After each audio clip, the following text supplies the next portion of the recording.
Salom qadrli tomoshabinlar. Bugun siz bilan juda muhim, hatto shoshilinch mavzu haqida gaplashamiz. Aynan nafaqalar to'lash tartibidagi jiddiy o'zgarishlar haqida so'z boradi. Hozirda millionlab nafaqaxo'rlar va ularning oila a'zolari ushbu yangiliklar bilan bog'liq noaniqliklar, savollar girdobida qolmoqda. Ko'pchilik o'zining navbatdagi nafaqa to'lovini olishda muammolarga duch kelishidan xavotirda. Ba'zilar esa afsuski allaqachon bir qancha qiyinchiliklarga duch kelishdi. Bu videoni oxirigacha ko'rish har bir fuqaro uchun. Ayniqsa nafaqa oladiganlar yoki yaqin kelajakda pensiyaga chiqishni rejalashtirayotganlar uchun hayotiy muhimdir. Sizning nafaqangiz, farovonligingiz, kelajagingiz haqida gaplashamiz. Shuning uchun hoziroq kanalga obuna bo'lishni, ushbu videoga like bosishni unutmang. Bu video imkon qadar ko'proq odamga yetib borishi va ko'pchilikning muammosini hal qilishiga yordam beradi. Keling, avval vaziyat qanday bo'lganligi va hozir nima o'zgarganini aniqlab olaylik. Ilgari nafaqa to'lovlari tartibi ancha oddiy va tushunarli edi. Ko'plab nafaqaxo'rlar o'z pensiyalarini to'g'ridan-to'g'ri pochta bo'limlari orqali naqd pulda olishardi. Qishloq joylarda, hattoki pochta xodimlari nafaqani uylarga yetkazib berish tizimi ham yaxshi yo'lga qo'yilgan edi. Bu ayniqsa keksalar, harakatlanish imkoniyati cheklangan shaxslar uchun juda qulay edi. Bank kartalari orqali to'lovlar ham mavjud bo'lgan. Ammo bu ko'proq shahar aholisi orasida keng tarqalgan usul edi. Kartani olish va undan foydalanish ixtiyoriy xarakterga ega bo'lib, nafaqa oluvchining o'zi tanlagan usul orqali pensiya berilgan. Identifikatsiya jarayoni ham odatda pensiya ta'minoti bo'limiga bir marta murojaat qilish orqali hal etilar. Keyinchalik esa bu jarayon o'z-o'zidan amalga oshiriladi edi. Ya'ni shaxsiy ma'lumotlar o'zgarmagan taqdirda qo'shimcha tasdiqlovchi hujjatlar talab etilmasdi. Endi esa vaziyat tubdan o'zgardi. Hukumat nafaqalar tizimini raqamlashtirish, shaffoflikni oshirish va mavjud byurokratik to'siqlarni kamaytirish maqsadida bir qator yangi tartiblarni joriy etdi. Asosiy o'zgarishlardan biri shundaki, nafaqa to'lovlari endilikda deyarli barcha holatlarda faqat bank kartalari orqali amalga oshiriladi. Naqd pulda olish imkoniyati juda cheklangan holatlar uchun saqlanib qoldi.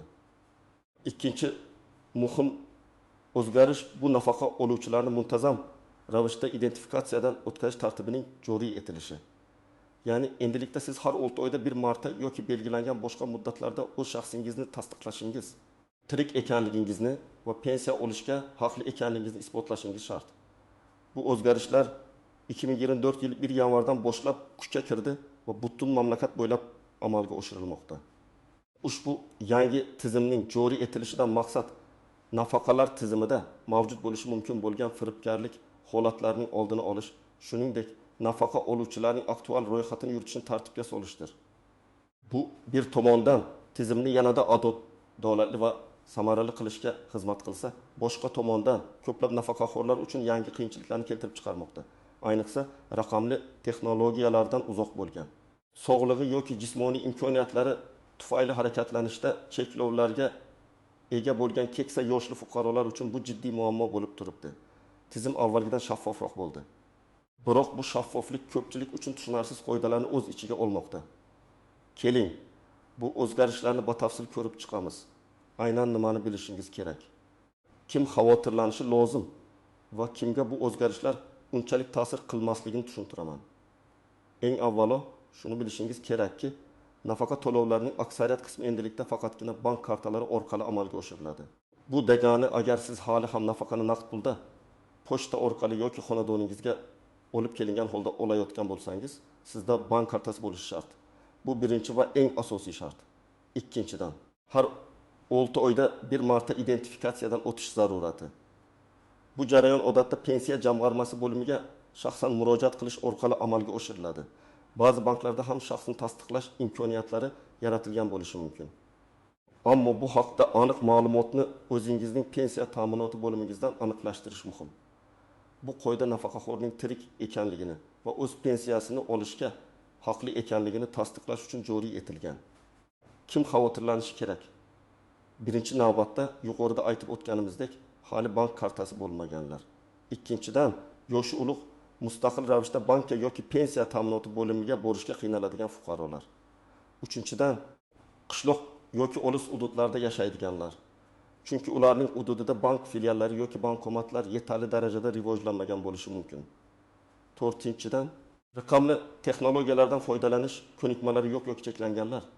Chunki bank kartasi nafaqat uni olishni, balki undan to'g'ri foydalanishni ham talab qiladi. PIN kod, bankomat, post, terminal, mobil ilovalar va hokazo. Keling, bir nechta real hayotiy misollarni ko'rib chiqaylik. Misol 1. Toshkent shahrida yashovchi kekin 2 yoshli Zaynab buvi. U har doim pensiyasini o'z mahallasidagi pochta bo'limidan naqd pulda olardi. Uning bolalari chet elda ishlaydi. Nabiralari esa boshqa shaharda yashaydi. Zaynab buvining qo'lida bank kartasi yo'q edi va u umuman bank kartalari bilan ishlashni bilmasdi. Yangi tartib kuchga kirgach, unga pensiya kelmay qoldi. Dastlab Zaynab buvi nima qilishni bilmadi.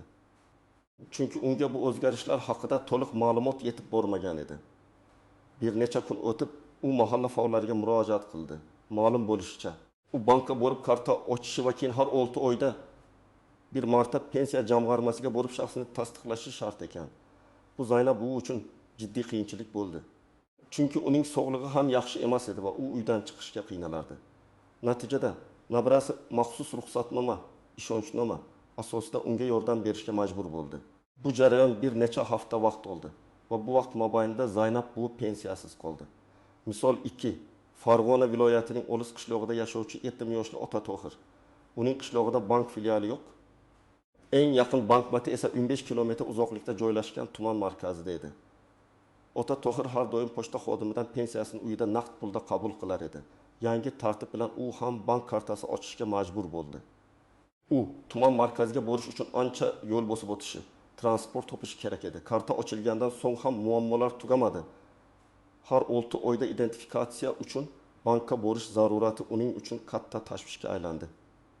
Chunki nafaqat borib kelish qiyin, balki tuman markazdagi bankmatlarda har doim ham naqd pul topish imkoni bo'lmasligi, navbatlar ko'pligi ham muammo edi. Agar u identifikatsiya muddatini o'tkazib yuborsa, pensiyasi to'xtatilib, barcha jarayonni boshidan boshlashga majbur bo'lardi.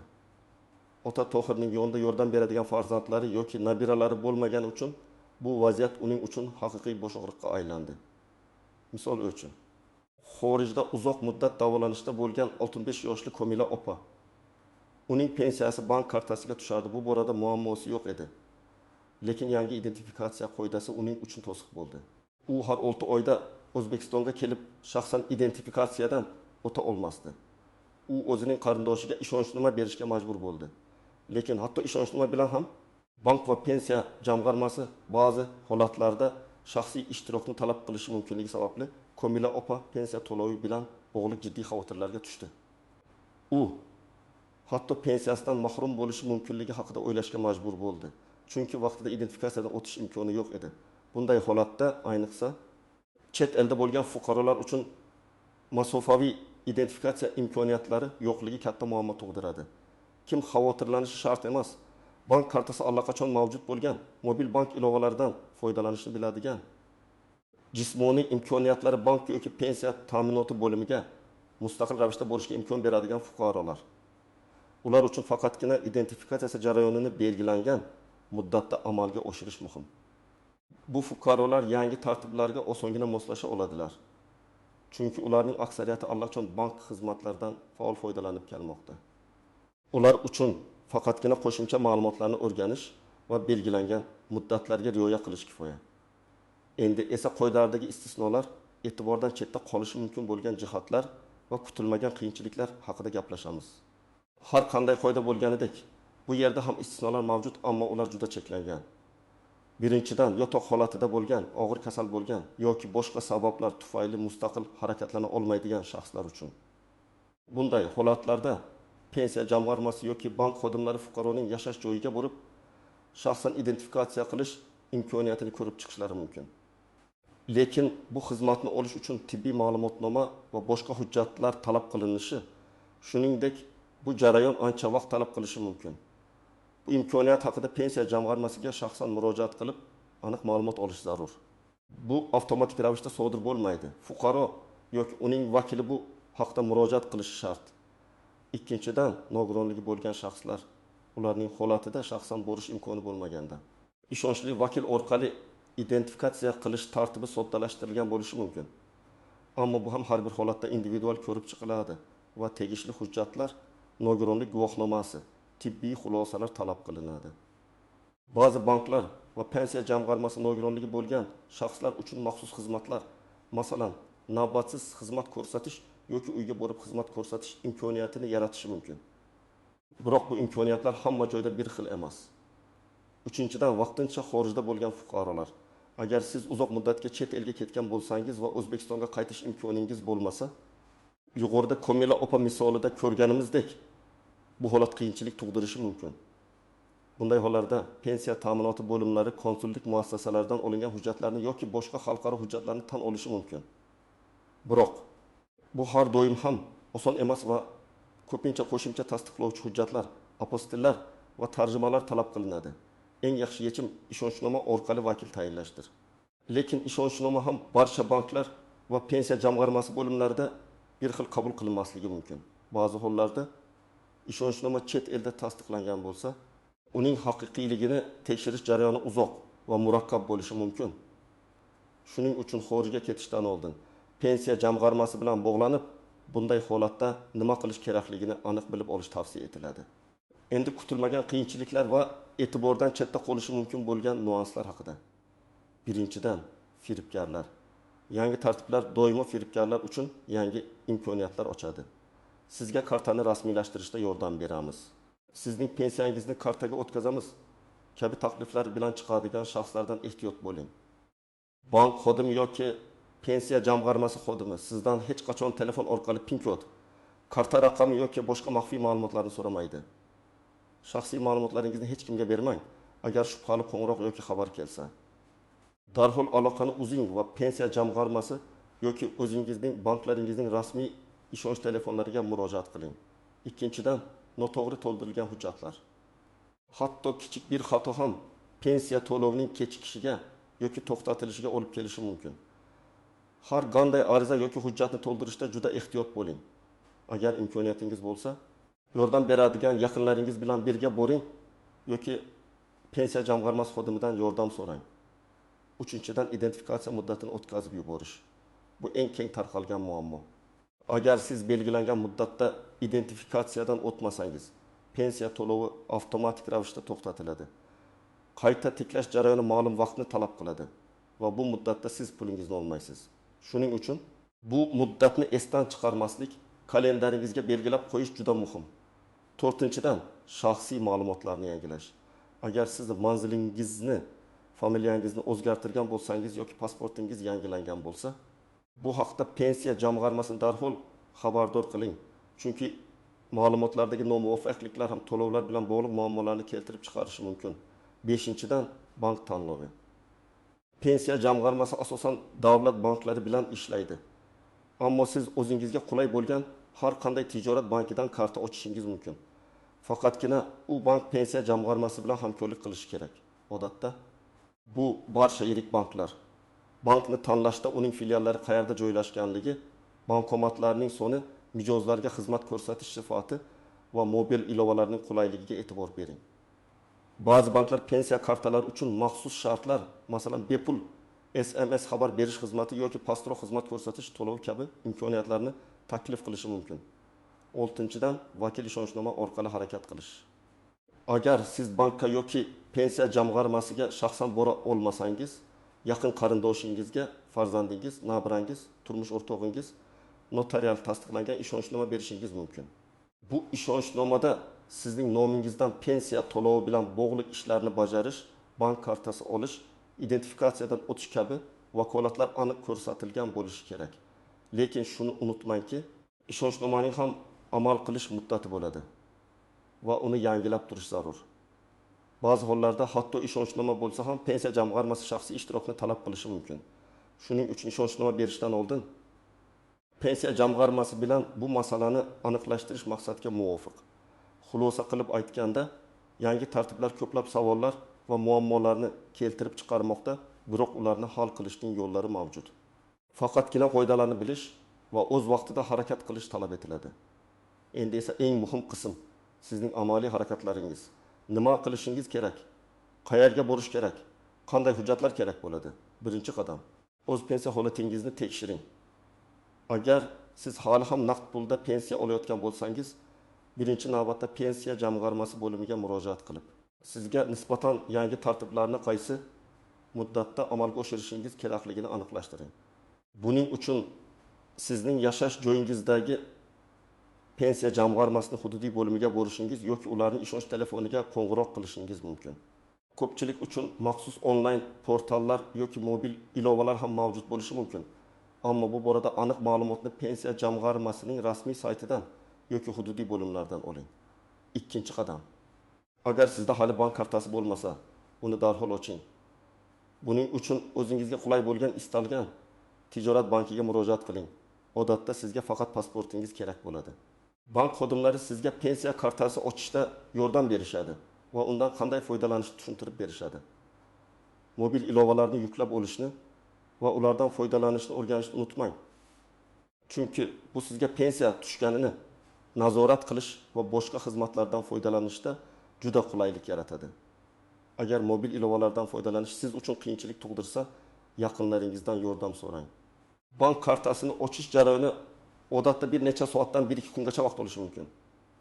Uchinchi qadam. Identifikatsiya jarayonini tushunib oling va belgilangan muddatlarda bajaring.